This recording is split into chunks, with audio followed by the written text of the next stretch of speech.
یاد رکھنا میرے عزیزو، آپ رات کو 9 بجے سوئے، صبح 10 بجے اٹھے، کہندے چاہ دی پیالی لا کے دے دے یا دودھ لا کے دے دے، تھکن نہیں اتری۔ تجھے کسی نکمے نے کہہ دیا نیند آنے سے تھکن اترتی ہے، فرمایا نیند کے اندر اللہ کی سکینہ اتر جائے انسان کی تھکن اتر جاتی ہے۔ وہ سکینہ میرے عزیزو 4 گھنٹے کی نہیں ہوتی، 1 منٹ کی ہوا کرتی ہے۔ اللہ سے نیند نہ مانگو، نیند میں سکون مانگ لو۔ رب کائنات کی قسم اگر 1 گھنٹے میں سکون حاصل ہو گیا تو 23 گھنٹے اللہ کے کام کرنے میں تجھے بھی مزہ آئے گا، مجھے بھی مزہ آئے گا۔ یہ بات میرے عزیزوں کتابوں سے نہیں ملے گی۔ اللہ والوں کے قدموں میں بیٹھ جاؤ، کسی اللہ والے کا لڑ پکڑ لو، کسی اللہ والے کے قدموں میں آ کے بیٹھ جاؤ، دیکھو پھر تمہیں دنیا بھی ملے گی، آخرت ملے گی۔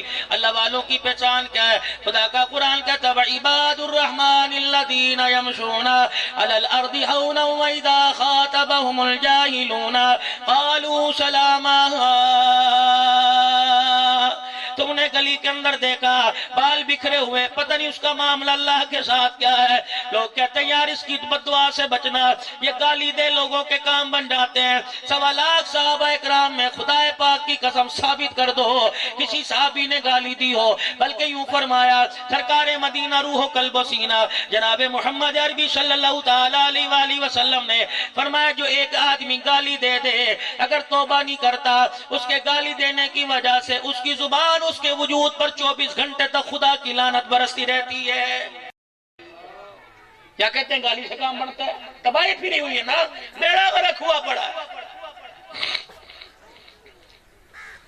میرے عزیزوں میں آپ کے پاس تم سے میں آیا، گاڑی لے کے آیا، اپنے کپڑے لے کے آیا، مجھے کون عقل مند کہے گا میں چوک میں کھڑا ہو جاؤں، پل کمبر پہ کھڑا ہو جاؤں اور کو جی گاڑی لے کے آؤ، آپ مجبوری کو لا کے دیں گے لیکن دل سے نہیں لائیں گے، کہیں گے مولوی صاحب نے ہمارے سے خدمت نہیں لی، لفافہ نہیں لیا، پلیز اپنی گاڑی میں آنا چاہیے تھا۔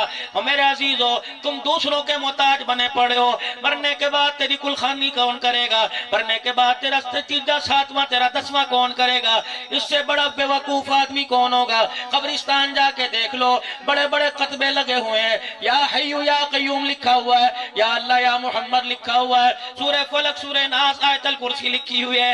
اوے میرے اللہ کے بندے اور میرے پیارے پیارے رب کے بندے، تجھے پتہ ہی نہیں چلا، اتنی غفلت میں دنیا نے تجھے دھوکہ ڈالا، جو تُو نے قبر کے اوپر لکھا تھا اصل میں یہ تجھے قبر کے اندر لے کے جانا چاہیے تھا، اصل مال تو تو قبر کے باہر ہی چھوڑ کے چلا گیا ہے۔ اچھا بتاؤ یہ کیوں لگاتے ہو؟ چلو میں آپ سے پڑھے لکھے لوگ ان ایجوکیٹڈ نہیں ہو، پڑھے لکھے لوگ ہو، پڑھے تعلیم یافتہ، عمر میں میرے سے زیادہ، تجربے میرے سے زیادہ، میں تو میٹرک فیل ہوں، میتھ میں کم پاٹ آ گئی تھی، دے نہیں ہوتا۔ ہاں بتاؤ تقریر میں کوئی آگے بیٹھ جائے سامنے اللہ کے فضل و کرم سے آپ کی دعا کی برکت۔ تکبر نہیں، آج ہی انکساری، ماں باپ کی دعا ہے، استاد کی دعا لے لینا کام آئے گی۔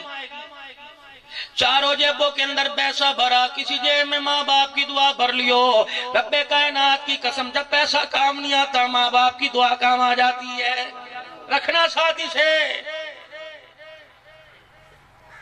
قیامت کا دن ہوگا ماں باپ کی دعا رنگ لے آئے گی، الہ العالمین اعلان فرمائیں گے کتنی نمازیں پڑھ کے آیا، ایک بھی میری مرضی کے مطابق نہیں، لیکن رات کا ایک وقت تھا، تیرا باپ کروٹ بدل کر اس کی آنکھ کھلی، بستر پہ تجھے سوتا دیکھا، اس نے سوتا دیکھ کر تیری طرف دیکھ کے مسکرا کے کہہ دیا اللہ میری پتر دی خیر ہو جائے۔ او میرے بندے تیرے باپ نے کہا خیر ہو جائے، تیرا رب تیرا کیسے نقصان کر سکتا ہے؟ تو سے والو دعا لینے کے لیے سخی سرور جاتے ہو، سامنے والے کمرے میں باپ کے پاس کیوں نہیں جاتے؟ ہائے کتنی بدنصیبی کی بات ہے، جو چیز تمہیں دل پہ لکھنی چاہیے تھی وہ تم نے موٹر سائیکل پر ماما ٹھنڈیاں چھاواں لکھ دیا، یہ تو یہاں لکھنے والا جملہ تھا، گاڑیوں پر نہیں۔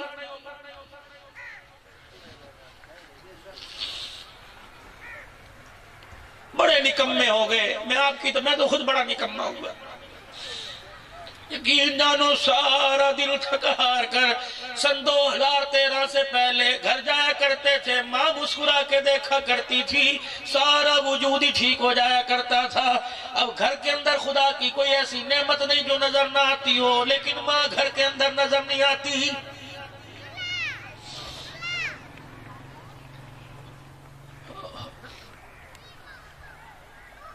بس چھوٹا منہ بڑی بات کر کے جاؤں گا، او لوگو ان سفید داڑھی والوں کو جن کی کمر جھک گئی انہیں تنگ نہ کرنا، اگر ان کی نکل گئی دنیا کی مسحری ملے تو ملے، لیکن خدا کی قسم قبر کا آرام نہیں ملے گا۔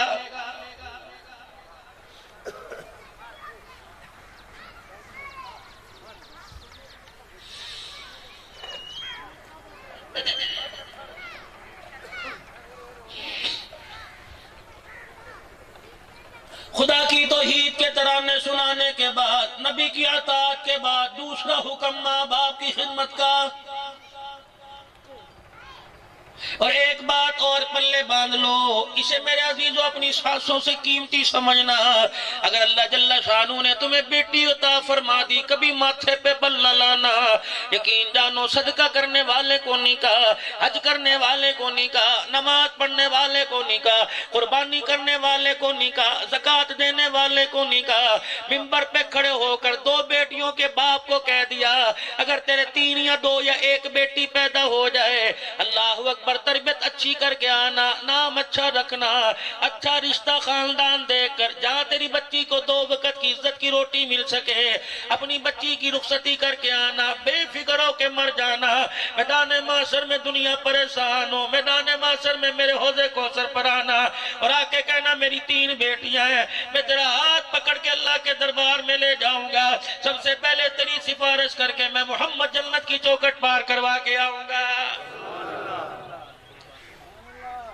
بھلا کرے صحابی کا کھڑے ہو گئے، حضور نے فرمایا کیوں رو رہا ہے؟ کہ کملی والے 3 بیٹیوں والے کی بشارت مل گئی، 2 بیٹیوں والے کی بشارت مل گئی، میری تو 1 ہے۔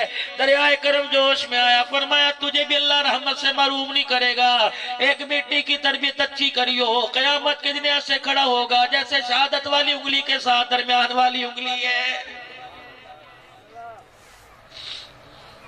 کتنے فضائل بتائے اللہ کے نبی نے، آپ کو پتا تھا جو بیماری ہمارے اندر گھر کرے گی اس کے بارے میں اللہ کا نبی پہلے بتلا کے گیا۔ فَذَلِكَ الَّذِي يَدْعُو الْيَتِيمَ، زبان سے آخرت کا انکار کرنے والا نہیں، فرمایا یتیم کو دیکھ کر ماتھے پہ بل چڑھانے والا وہی ہے جو قیامت کے دن کو جھٹلا رہا ہے۔ حضور علیہ السلام نے فرمایا سب سے بدترین گھروں میں گھر وہ ہے، یوں نہیں کہا جس کے گھر کے اندر پلنگ نہیں، جس کے گھر میں چرپائی کوئی نہیں، آپ نے یوں نہیں فرمایا جس کے گھر میں مسحری کوئی نہیں، فرمایا سب سے بدترین گھر وہ ہے جس گھر میں یتیم کے آنسو نکل جائے، فرمایا آسمان والا اس گھر کو پسند ہی نہیں فرماتا ہے۔